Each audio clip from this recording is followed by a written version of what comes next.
be honest, okay, it's not something I look for, but once in a while I get a little project here and there, and most of the time has to do with training actors to get ready to Mm-hmm. start choreographies. So it's not that I participate in anything to do with the movie itself, like I'm not on set, but sometimes they send me an actor and they say, okay, we want them to look like a boxer, or maybe this is a grappler, he's an MMA guy, we want him to fight this way. So we sort of prep them a little bit.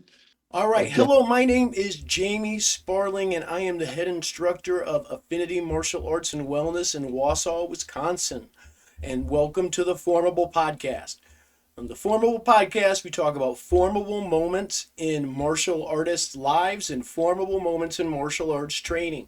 Today, I have Guru Daniel Lonero of XTMA Academy. He has been an instructor at the Inasanto Academy, where I was lucky enough to be able to spend some time and learn from him.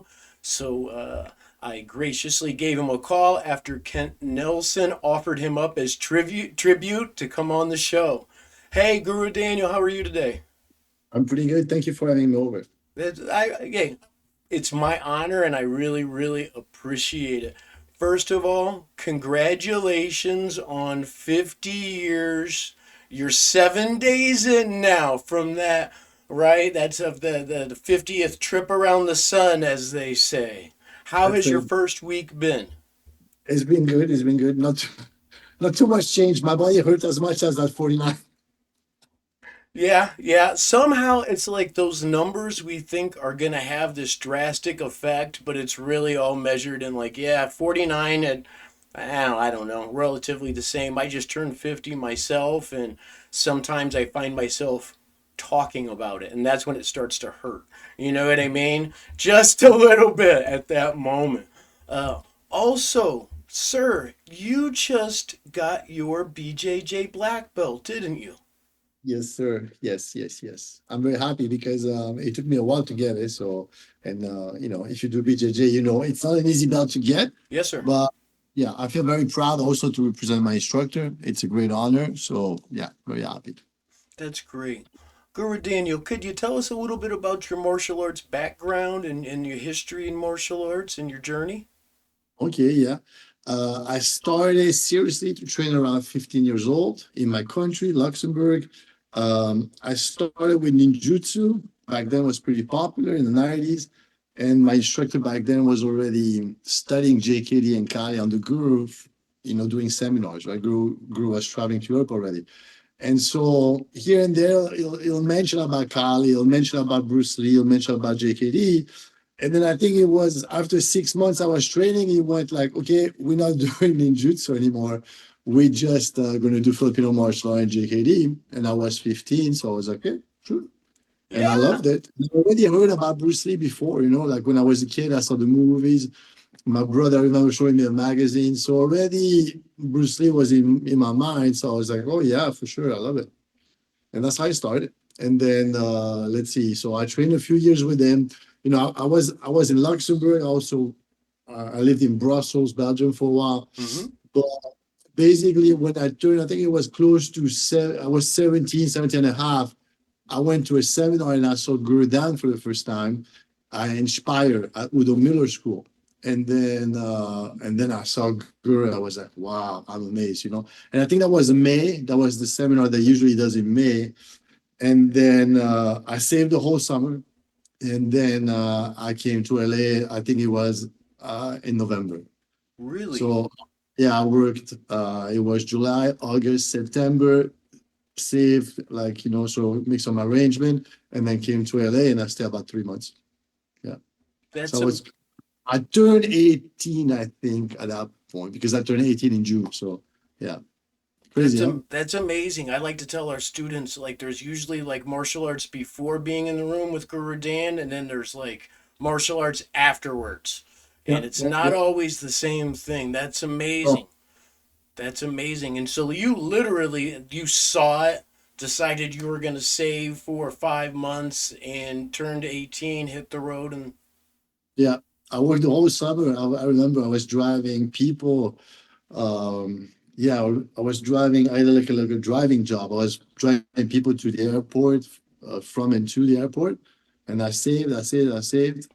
And then my parents remember, like, it was about September, I'm done. October, they gave me just a little extra money, and I just came. I stayed with Salem Asleep, which I knew Oh, already. Yeah, yeah. yeah. So, in under that Inosanto umbrella, did you find yourself in love with all of the arts in that umbrella just a little bit? Were there ones that appealed to you first? Yeah, kickboxing was a bit more natural. I did like Kali, but maybe it didn't come as natural. Maybe the one that I struggled the most was the grappling and the wrestling because, Really? yeah, you know, I grew up like in one big spur, so being I was lanky, so people kind of easily like they molded me when I was young. So I never really liked it, you know. Oh, But I uh-huh. did it though. I did it. When I was 15, I started to, to grapple a little bit, but that was not my favorite. But then it grew, and now it's one of my favorite art, to be honest. It's a beautiful art. It's a beautiful art. Yeah, I love it. Yeah, for sure. I remember coming to Los Angeles and doing your mixed martial arts class on a Monday. And Uh-huh. I tell this story because I really had no idea what to expect or anything like that. It was my first time at the academy. But we Uh-huh. did mixed martial arts, and you had a shadow box with two sticks, and then put one down, and then do a stick and a dagger, and then we did Mm-hmm. a double dagger, and I don't remember the whole progression, okay? But I was early in my instructorship, and I remember thinking to myself, like, wow, like I could have done this at home. I know that sounds disrespectful, okay? And where I'm going with it is I had no idea really how important that piece was of Yeah. just moving around with the weapon as Mhm. you had stated in the past. You know what I mean? At that time period. And now, quite honestly, I do it with my students all of the time. And I Yes. tell them that's what they get to do, like at their house. Yeah, a lot of people don't like to do that too much, the shadow boxing, because it's more fun to do techniques with your partner. I think it's a good way to tune in. And you tap into your own coordination, your own rhythm, and then it gets a little easier to do with someone else. Because in the beginning, you have to deal with your own issue of coordination and rhythm, and your partner's issues of coordination. So everybody's trying to figure things out. But if you spend a little bit of time on your own, refine your form, or at least sort of get a sense of what this is, then it's a little bit easier to bring it when you technique with your partner. Now, I still do a lot of that, and I notice that people that I consider high level, they still work on the Koreans or the shadow boxing. It can be anything. It can be footwork. It can be just ground mobility, but it's good. You tune in, you put the breathing with it, and then you start to understand your body much, much better. Yeah, I think it's very important. Yeah, it was an amazing lesson for me. At that moment, I didn't mean to sound disrespectful, but I remember Oh, it's before I had any idea, right? But to this day, we do it quite often at the school. Uh, for one song, 1 minute, drop a weapon. Next minute, right, pick up a weapon. Now it's in the other yeah. hand, different stuff, and you watch as the students figure it out, as Mhm. opposed to having it laid out there. It was one of those formable experiences for me, and I can't believe I get to tell you about it. That's good. So right behind me, my green screen's going wild. All right. Yes. But we've been trying to get Guru Daniel on the show for a while. So I apologize to everybody out there. We're just going to keep rolling with it. All right. I don't know exactly what happened, but the conversation is going to be excellent It's your regardless. aura. It's your aura. I'm throwing chi. That's Yeah, it. I'm throwing good chi. aura. It's a green aura. It's a good aura. Yes. Work with me, Guru. I appreciate that. That's amazing. It's amazing. So tell us about XTMA. Okay, XTMA, when I opened, so I got certified on the Guru, I think in 99 as an apprentice instructor. And then I was already teaching classes in different like gyms. I rented out some spaces, but then I opened my own official academy in Luxembourg. And back then I called it Martial Art Academy of Luxembourg. And I remember coming to LA, and Eric Paulson used to have a class, and it was Chad, Eric Paulson, Nicola. The other class, they used to call it STX, Savat Thai Cross Training. Yeah. And so back then, I thought like, oh, the X, it's a good idea to represent the cross training. And then I thought, okay, well, what is it that we do? And since I like to keep things simple, well, I am cross training, am I? So I thought, okay, that could be a good name. What is that we do? We just cross training martial arts, right? Even before it was like cross training fitness. And so I thought, okay, simple, keep it simple, cross training martial art, XTMA. And then my wife helped with the logo. She designs the t-shirts and the logo, and then that's it. I think that's a great name because it's simple. It doesn't have to be, and it welcomes every culture. It's not like favoring anything. It's just an easy way, an easy umbrella. Yeah. Yeah, I agree. I think it looks great. Your lovely wife, her name is Marie, if I remember correctly, sir. Okay, Yes, excellent. Yeah, Marie did a great job with those. Those look really awesome. she does a great job. And it's not like I'm doing it, put them there for advertisement. It's just I have to choose a background, so I picked up my wall. Well, Guru Daniel, this is the one time when that's what you're supposed to do, is tell us a little bit about yourself, right? So for all I know, I know a lot of our students at Affinity Martial Arts watch this. They want to know where to find, your YouTube channel, all of those different things.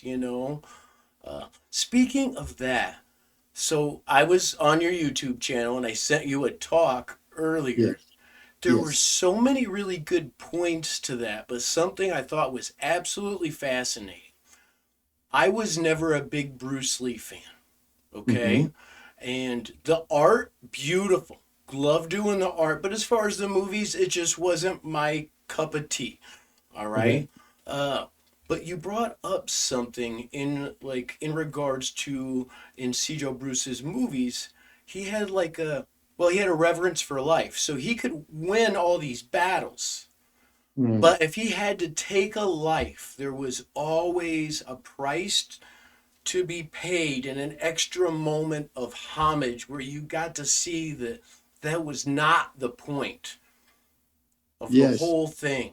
And as I listened to that, I thought to myself, I've seen those movies. I never caught any piece of that. Yeah, Is yeah, he did some good details. I remember reading a book. This is from a French guy. He wrote a book on his take on cinema, right? And the things the choice he made during the movies. And I remember reading the book. I think can't remember the name exactly, the writer, the author. I think it's Peter something.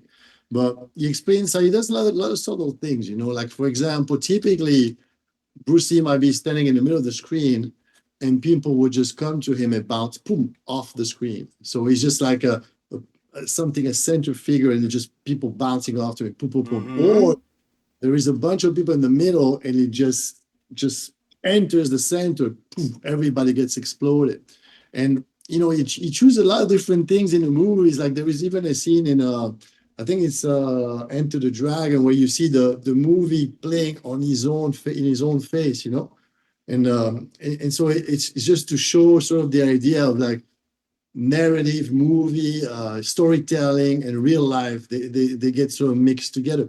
So he makes a lot of choices like this. And one of the choices that I thought was really cool, whenever he kills someone, it's a very dramatic event. Yeah. So it will be, and this is just to give you a comparison, it will be very the opposite of what we see nowadays, where everybody dies every 5, 10 seconds, right? So, it was a big impact in the movie. He shows that taking a life is not something casual. It has to be motivated, it has to be justified if there is such a thing. But he had a lot of drama, and I thought that was kind of cool because it shows a reference for life, right? So almost like, I don't know if you remember the movie Avatar, where I think when they do a killing of an animal, they mimic Native Americans, where there is a reverence, right? Like, if you take a Yes. life, you have to do it with dignity, so you don't do it casually. And I thought that was cool. I thought that was really cool. I like movies like that, and especially because it makes the actions better. It makes I think it's the more layer, more, yeah. I think it's richer, more fuller. Yeah. Yeah. And it adds a layer of subtlety to Yes. where, honestly, I'm probably going to watch one of those movies in the next week, and I Yeah. haven't watched them in a really long time. Yeah. Yeah. Every once in a while, a new student will come in and they'll be excited about Enter the Dragon and they'll tell me about something and maybe I'll go watch it, right? Um, Is that cool? You know why? Because they're part of popular culture. And I'm pretty lucky because, of course, I'm here in LA. So, I hear about certain things, maybe like inside stories. I remember Mm-hmm. gurus telling some of them, but the choice they made, they were really cool. They're cultural. Like I give you another example. It's a silly thing. I'm just rambling a little bit, That's but great. I remember watching, and this is like I was telling you, I was a kid, so I haven't even trained with guru yet, right? This is maybe 10 years old. And there is a movie, and I want to say in English is Return of the Dragon, the one at the Coliseum. Mm-hmm. Is that Yeah, with Chuck right? Norris. You Chuck Norris. There is a scene, he's at the restaurant, and at some point, Bruce Lee goes to the bathroom. And I don't know if you remember that. He's actually squatting on the toilet. He's not sitting in the toilet. Watch the movie again. He's actually puts his feet on the toilet bowl, and then someone comes in and just kind of looks at him kind of weird, and he closes the door. And I remember when I was a kid looking at that, I was like, what was that about? That's such a weird scene. But then with the years, traveling, listening to gurus, Southeast Asia, everybody squats. Yeah. Everybody's very low in the posture. If you go to Southeast Asia, you'll see so many people in the street, at the bus stop, waiting, being like selling a vendor. It can be anything really, but popping a squat. Very, very, very natural, right? Very healthy too, by the way. And I remember even during the lecture say, okay, squatting is such a healthy thing to do. And in Western culture, we don't do much because we sit on chairs a lot, Yes, which sir. is bad for the back. And it makes your hip a little tight. And they do that. And so with the years, I realized it was a subtle, easy way for something that we all do every day, go to the bathroom, but just to highlight a difference, right? And Mm-hmm. a little point of entry in someone else's culture. And in the beginning, you're like, it's almost like you bump into something, like what is that? That's kind of weird.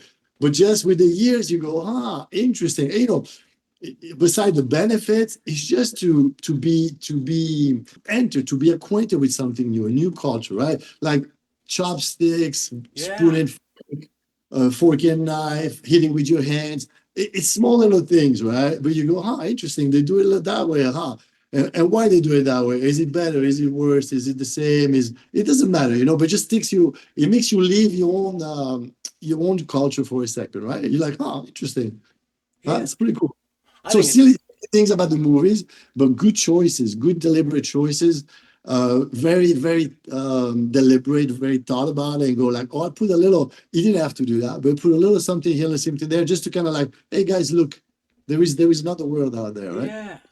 Guru Hmm. Daniel, do you do anything in the film or theater world? Well, I mean, to be honest, okay, it's not something I look for, but once in a while I get a little project here and there, and most of the time has to do with training actors to get ready to Mm-hmm. start choreographies. So it's not that I participate in anything to do with the movie itself, like I'm not on set, but sometimes they send me an actor and they say, okay, we want them to look like a boxer, or maybe this is a grappler, he's an MMA guy, we want him to fight this way, so we sort of prep them a little bit. And so we'll train them here, we'll shoot some footage of them, then send them to whoever's doing the choreography or the fight design or whatever, and then we go back and forth like this. And they say, okay, a little bit of this, a little bit of that, a little bit less, and then they go over there, whatever it can be Atlanta, it can be here, it can be there, and then they start the real work. So we're prepping them a little bit. Like Mm-hmm. sometimes they say camera ready, but I don't do tons of them. The last thing I did is the one I posted on my Instagram, which was a small thing for Captain America. Captain America's the new Captain America Mm-hmm. uh, friend. She was supposed to be like sort of a boxer, and she had like a sort of like a flirting scene at the same time as they were sort of like trading blows. And so that's the last thing I did. But it's interesting. It's not easy work, to be honest, because sometimes it might take a minute for the person to get a vibe, and they can change their mind right away. They go, okay, well now we don't need this anymore, and then so so it's constant. I don't want to overshare too much, but I can tell you that the last person I trained was hard. So hard learning curve. She had to go in the valley, learn how to shoot. So she'll drive over there, learn maybe I don't know 1 hour, 2 hours of shooting, and if you never held a firearm, that can be hard. Yeah. And then she'll drive back here and do 2 hours or 3 hours of martial art, and she'll do that 3 or 4 times a week. And it's a steep learning curve. Sometimes you have them for a few weeks, 5 weeks, 6 weeks. Hard, hard. It's really hard. So yeah, that's Sounds the difficult. The language he kept using was choices. And Uh-huh. I did some acting in New York City, and I've done some different things. And I remember my first acting coach standing in front of me, yelling, "Make big choices." Now, I had no idea what she meant. You know what I mean? It's a little bit like being in a fight and hearing your corner go, "Hit him." Like, I don't know if it's a jab. I don't know. But yeah, I should probably punch him. That would work out great. You That's know? So when I heard you. that, I thought, "Wow, that's really really awesome." And it's neat you get to do that kind of work every once in a while. Yes. You know? I said I don't chase it. It's not really my too much my cup of tea. I think it's a tough industry. I think it's not easy, and especially I think now it's an industry that's shuffling itself. It's kind of trying to reinvent itself. But beside that, I think it's not an easy industry. I remember at some point you asked me, "Hey, you want to go into stunts or what do you want to do?" And I remember really like again choosing, like consciously choosing. I was like, you know what, Guru, I think I stick with martial arts. Yeah. Yeah, I think I like that better. Yeah. So when you go, first of all, XTMA, you have been on tour to different areas with XTMA, right? Many people in our martial arts family underneath Guru, not many, but some are able to kind of go and, and share that. You know what I mean? Where have you been able to go to share your martial arts, sir? Okay. What You don't other have to country? name every place, and I don't want to put you on, put you on the No, line there. I was very blessed and very, very lucky to go to, to places I didn't think I would go through martial arts. So I went to Israel. Nice. I went to South America, to Chile. I went a lot of places in the US, pretty much all over Europe, right?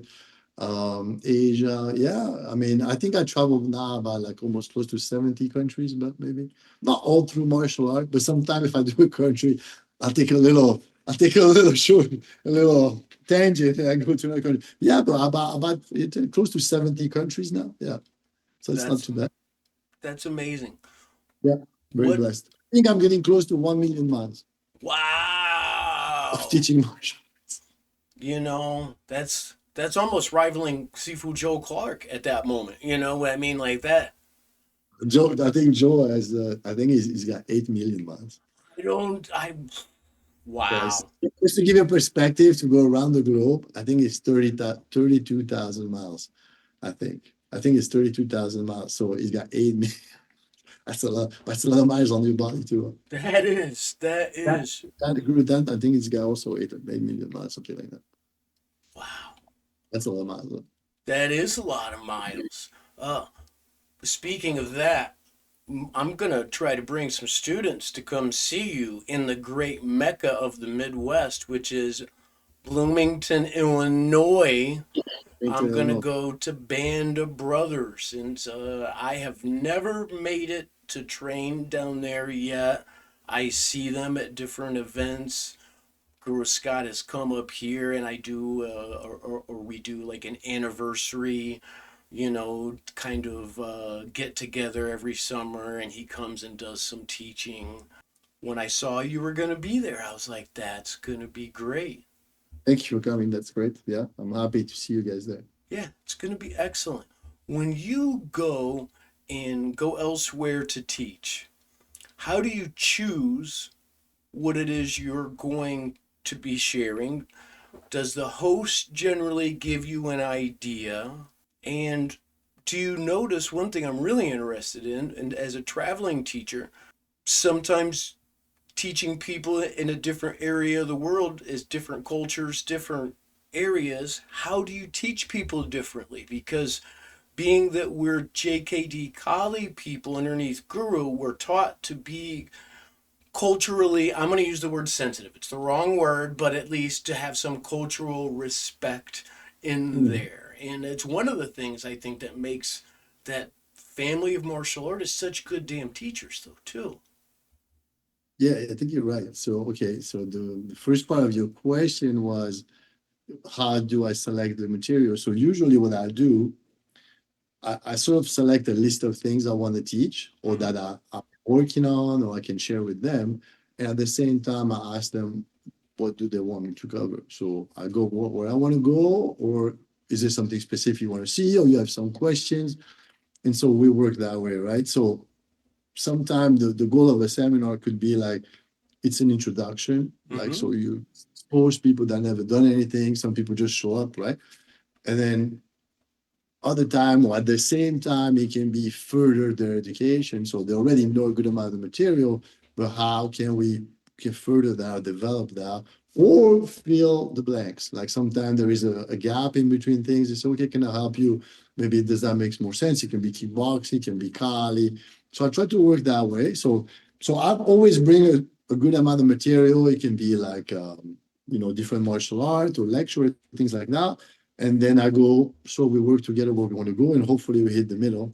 Because sometimes we have different levels, right? Like, especially, for example, went to France to teach. We had people maybe like 90% from karate background, never done Kali in their life, right?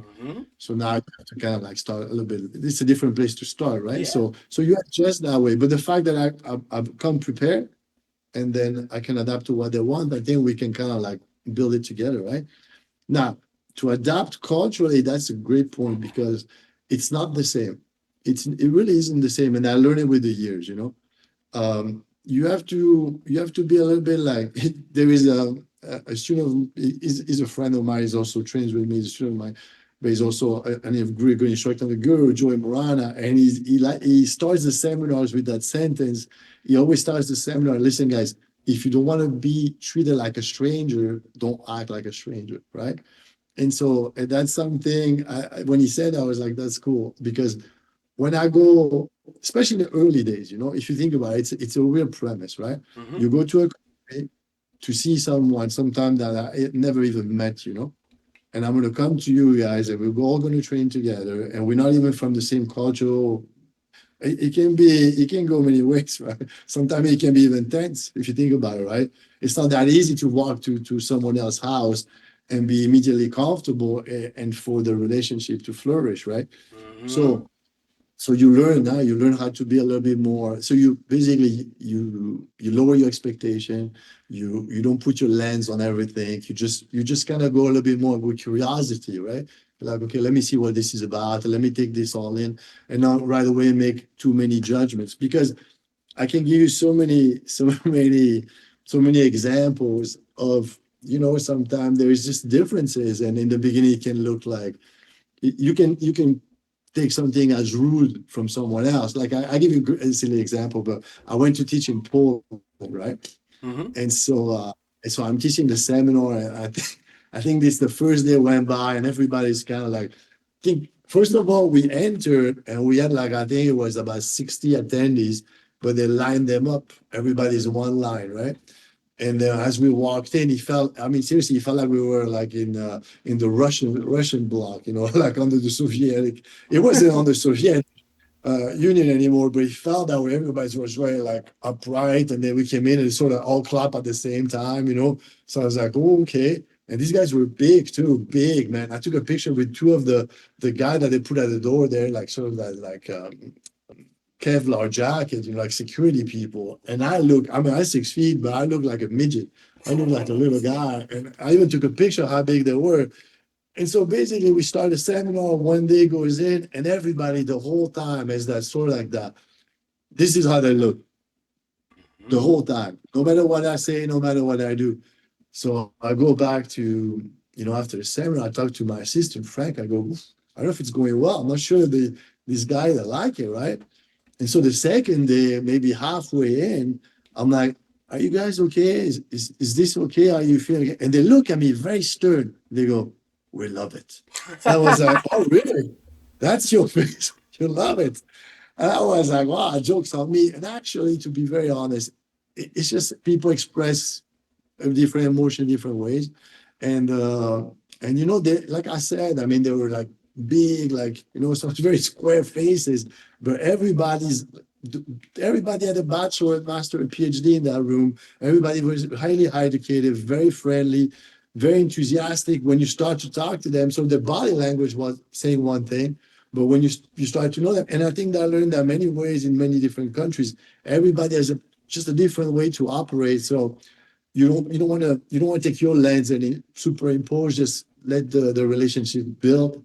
and get to know people. And so that took a lot of years, but to be honest, he taught me a lot of things. He taught me a lot of things about culture, about distance, how close you can be to people, how far, how to greet, how to interact, what makes a social interaction pleasant, right? And so those are very subtle things, but you can make a lot of faux pas, a lot of misses, right? You can offend people without knowing it, right? Like I remember going to Asia and we had it was for a different thing. We went to Cambodia, but we got briefed on how to collect money, take it with two hands, how to shake hands, how to if you go past someone older to lower yourself a little bit, and you Yeah. gotta be yeah, and also for example, silly things, but proximity, how people are engaging with each other as friends, man to man, man to woman.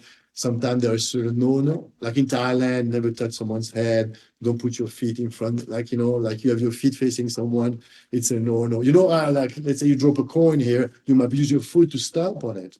That's an absolutely no, because there is the face of the king on the coin. So you're Oh, stepping on the king. You see, so what I'm saying is like small little things, the little making of those subtle things, but you gotta be a little bit subtle and careful that you don't, you navigate properly. So now what I do, I just put myself just a little bit back and observe, and try to feel the room, read the room, and then I try to interacting that way, right? So just to give you an idea to answer your question, yeah.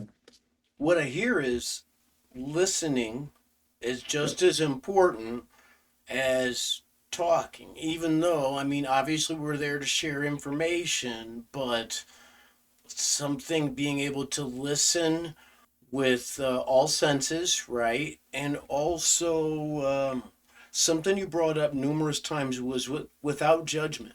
Without Because judgment. myself in that type of situation, if everyone was very stern faced, I would think I did something wrong. Yeah, It could absolutely. Yeah. almost lead me to not teach the next technique that's at an angle because I think now, I don't know, maybe they want to work out, they want to hit pads now. I don't know, they don't look happy, I feel right? the same, and you get uptight too, but then you realize it's not necessarily what it is.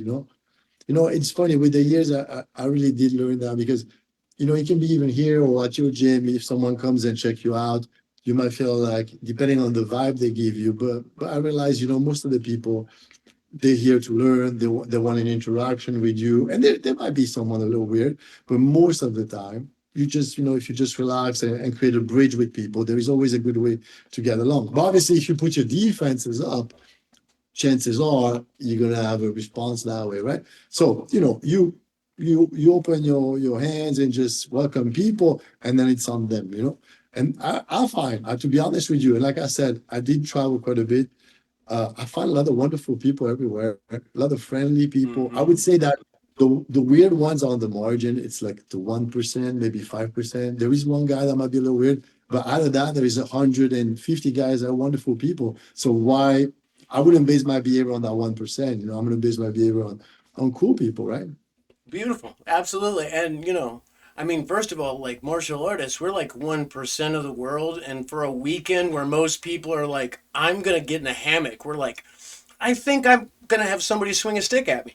Right? So we're already a little bit different. So there's Yeah, got to be one or two that are a little bit more different. And that makes total sense, brother. that's Total true. sense. That's true. So, uh, with your BJJ journey, and also you said it took you a little while to get that knowledge, right? And that's really hard for me to believe because I've been in a class where you shared shudo locks, Yes. and those, I mean, those are very intricate, and there's so many, and I can never like I can't get the first three when it comes to that. You know what I mean? Like the first three, right? So what did you find that was challenging about the BJJ? Other Well, than the obvious. Well, yeah. Yeah. Well, the thing is like, okay, when I studied Shudo, like I started maybe like around 18.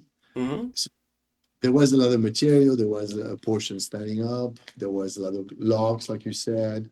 But at the end of the day, it's a lot of techniques, right? mm-hmm, So then it was perfect. I learned a lot of different techniques. It was a hard degree to get to the shooter one because Sensei Yuri was pretty specific, especially when I did it.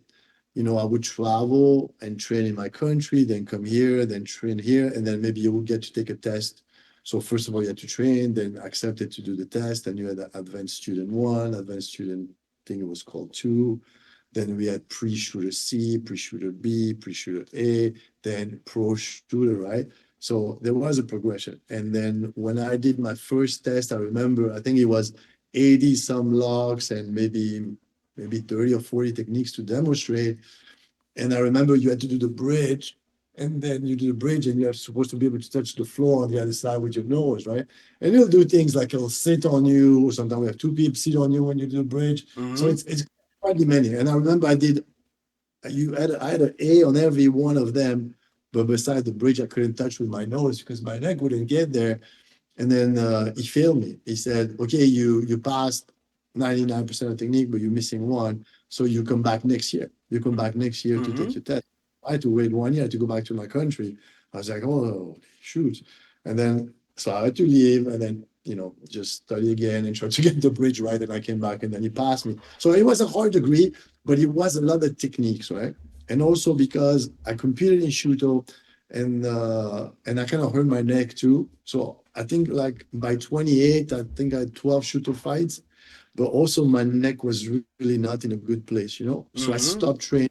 I had to stop training because I was getting headaches every day pretty much for almost 2 years. To the point I was kind of like, what is going on? I thought like maybe I had like some sort of brain tumor or something. And then I had the MRI and everything. They said, "No, man, your neck, you're 28, you have the neck of a 40 years old, because we're doing all these crazy exercises on our neck." So I stopped rolling altogether pretty much for 10 years. I came to LA. I was short, I was 29, so I moved here in 2005, like permanently. And I stopped rolling for almost 10 years, Yes, sir. I went back to school and I was waiting for my, like, it was always like sand in my neck, like doing sounds. You wouldn't, really hard to sleep for 2 years. 2 years is a long time, man. It's hard. I tell you what, though, you think, and that guru Dan always told us, you think fighting is tough, you think like the pointy stuff, man, being injured for 2 years, you better be mentally prepared for that, because it takes, if you're not strong, it can be depressing. But luckily, I feel like, it didn't take a toll. I just rewired. I was just like, okay, this is a great time for me to study more Kali, more Sila. And Guru, we were doing the kickboxing or whatever, do a little Kali. Guru goes, "Not bad for a kickboxer, not bad for a Thai boxer." So I always thought, like, what does that mean? So I put more time in Sila, more time in Kali, more time in trapping, and I kind of let the jiu-jitsu or the shoot or the grappling go, at least for that time being. But then my neck got better, much better. And then I was like, okay, this is a good time for me to start to go back again. So, and I was, by the way, I was already, all this time I still trained jiu-jitsu, I took privates with Hey Diego, but I wasn't rolling heavy. Yeah. So I went to Magno, we were doing every Tuesday with Hey Diego.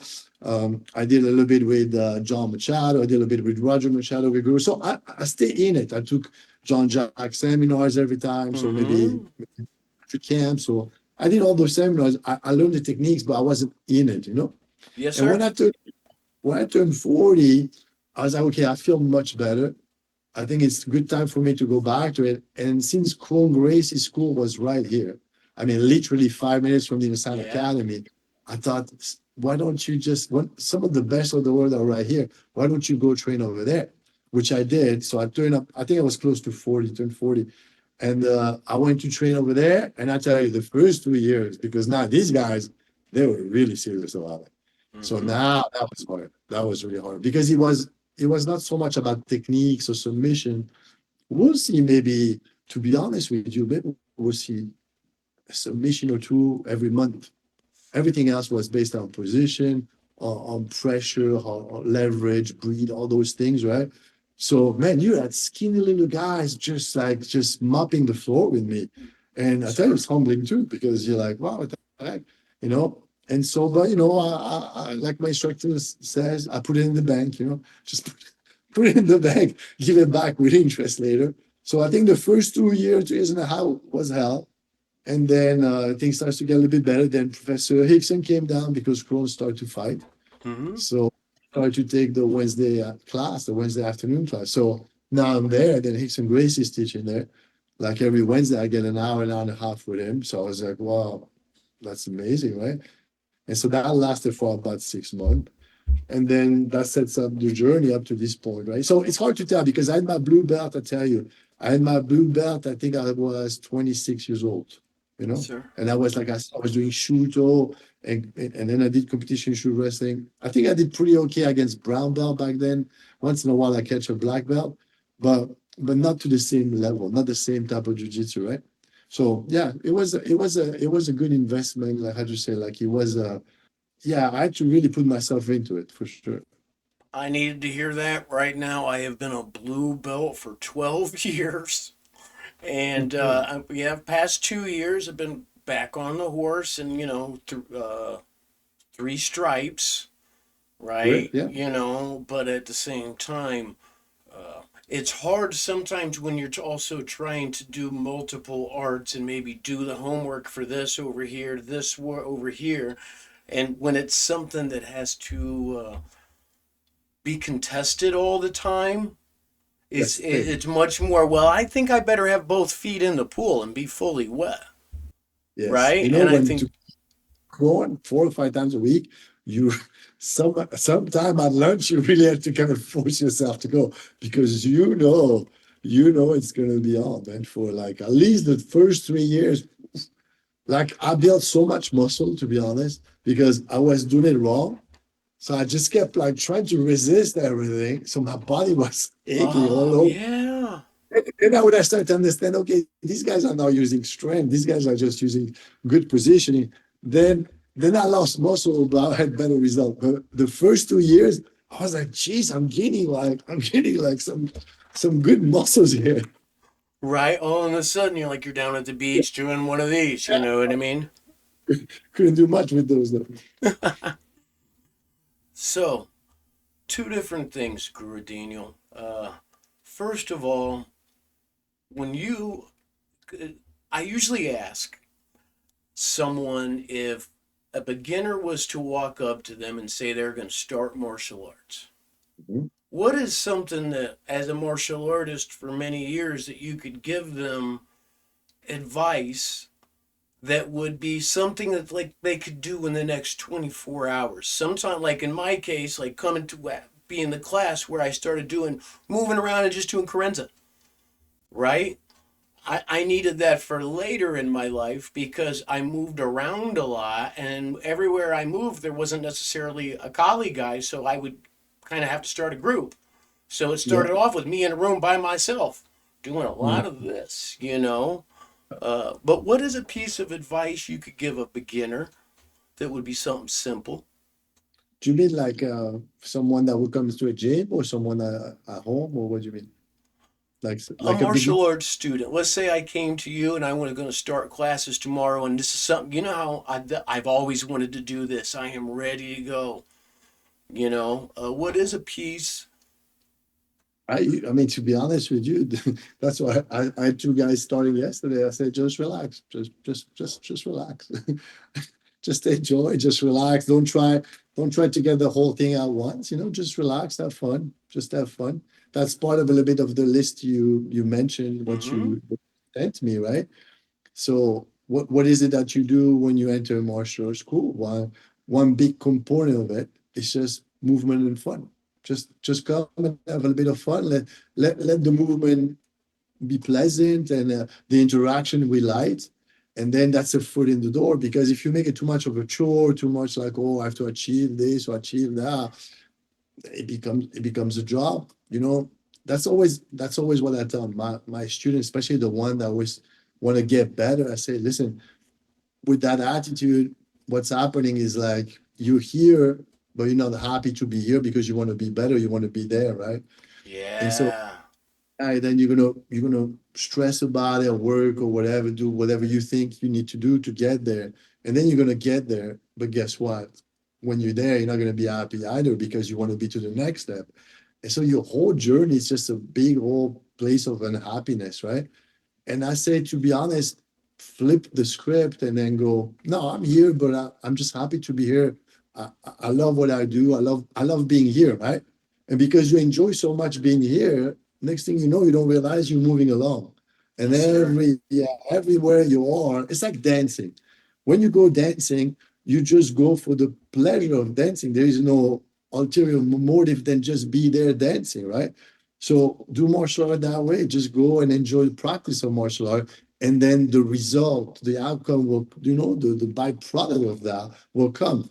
So if you want the accolades, then you're gonna be, it's a recipe for unhappiness. But if you just enjoy to be on the mat, flowing, training, sparring, sometimes you tag someone, someone you get tagged a little, swing the sticks, whatever that is, just relax and enjoy, you're gonna get good. Because that's what gets you through the door, is that passion, right? Love, man. That's what love gets you there. You drive the car. Oh, I'm looking forward. That's always, I was like, man, when I moved here, I was like, oh, I get to go Thursday. I get to see Guru Dan, what he's going to teach today. Then I'll be listening. And then just the year goes by. Next thing you know, okay, yeah, you get better, right? You don't look back. Hmm? Brother, that was So the best answer. Just relax. That helps so that's true. much with even the injuries. And Yes, sometimes yes. we put a lot of times I see beginners put a lot of extra weight on their shoulders to do it just right. When I said, well, I don't know. When I see Guru Dan this year, he's going to show me something, and I'm going to do it 9 to 10 times completely wrong, Yeah. way before I can possibly do it remotely right. Mhm. So, That's a good point what you're saying, because if you don't welcome mistakes in your training, you're not being realistic, right? Then you don't understand what learning is. Because learning is a process of making a lot of mistakes yes, sir. and and then correcting them. That the thing is, you don't want to just make mistakes and don't correct them, right? You want to make mistakes and correct them. So I think this is like few months ago, Guru said in one of these class, and I hope I'm not butchering it, but he says, failure is the fire that tempers the sword. So it's like, like failure is the fire that, it's out of failure that you make that edge, right? And yeah, that's what it is. You fail as long as you try to do better, right? You don't care, right? Mindful repetition, do something, try to get better. My jiu-jitsu instructor, this is again like a few months ago, I go to take a session, Craig husband, and he goes, Daniel, I have something to tell you. I'm like, what is it? He goes, what I showed you was wrong. I was like, well, that's okay. It happened. He goes, no, you don't understand. Everything I show you was wrong. I was like, oh, okay. I'm like, maybe you went to see his instructor and told him you're doing it wrong. He goes, yes, because I never made a perfect movement yet. I never made a move that was perfect yet. I'm still refining my craft. And so everything you do, new, you refine, so cancel what was before, right? So I was like, oh, I see what you're saying. But so it's a great way to say it, because I remember asking him as well, like, is it okay if I teach? I was not black belt yet. He goes, yeah, teach it. You teach it, you learn it, right? And then it's okay. Nobody, nobody, nobody makes it perfect, right? You're always trying to cultivate yourself. It's kind of cool, huh? Leaves it open, right? It's beautiful. I remember Guru Dan Enosanto standing in front of us all in St. Louis at one time, and he said, well, I've made every mistake in martial art there is. And you could have picked me up off the floor. But I really needed to hear it that day because I felt like everything I was doing was completely wrong, No, that's right? true. And if he can stand there and say he's made every mistake, then I don't even know. I don't even know what mistakes they are. I'm still making them. You know what I mean? But that's probably part of the whole gig. And it's interesting too. If you welcome mistakes, you're gonna become more tolerant. Yeah.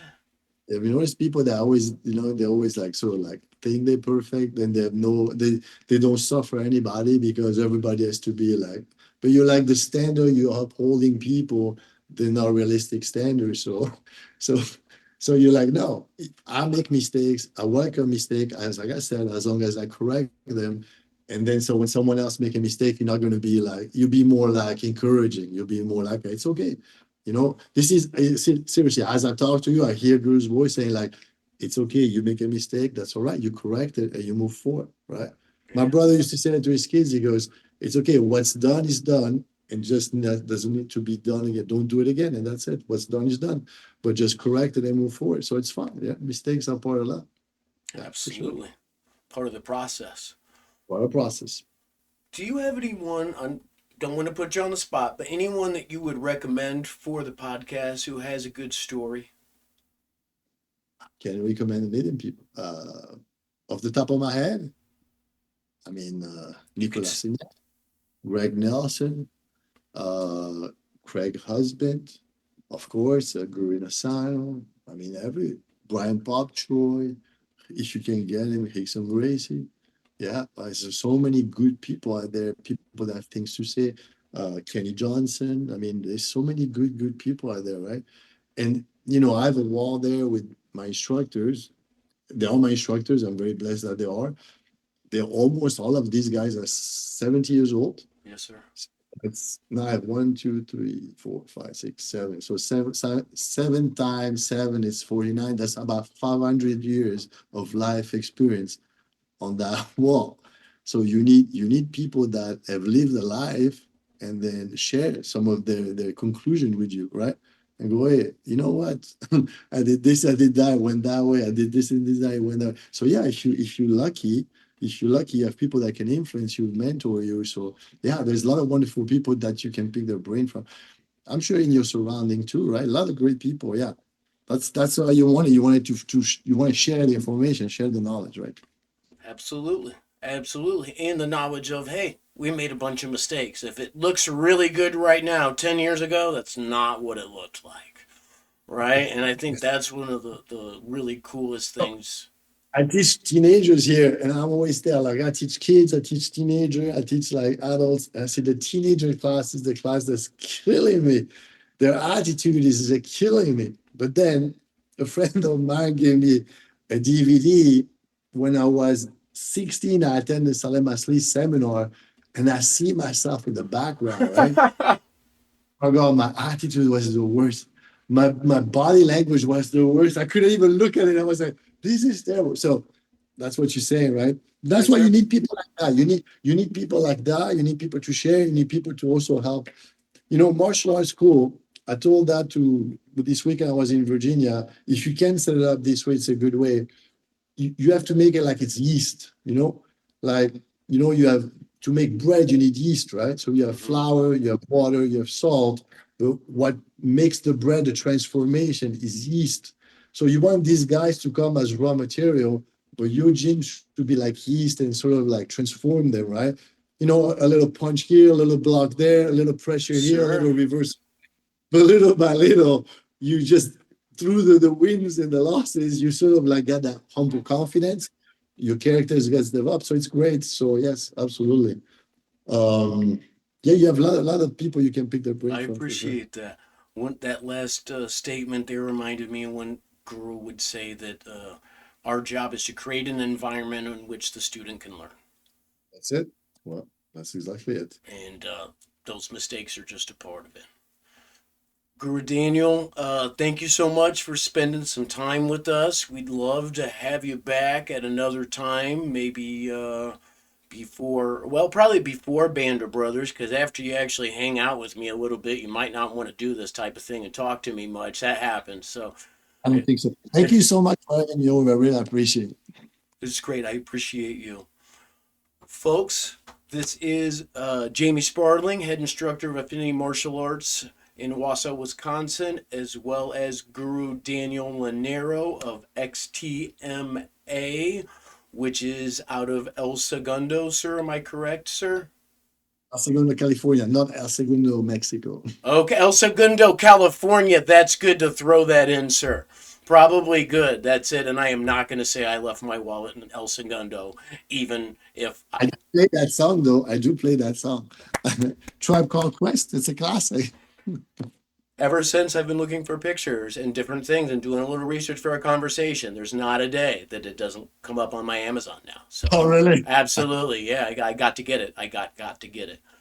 All right, folks. Thank you so much for watching. Make sure to like, subscribe, leave us a comment. Let us know what you think about our conversation. And I will also add some things into the comment section with some links so that you can get in touch with Guru Daniel Lonero. Perhaps you'd like to bring him in for a seminar or something like that. He does that. All right. So excellent. Thank you so much for watching today, Guru Daniel. Appreciate your time. This is signing off, FormABLE Podcast.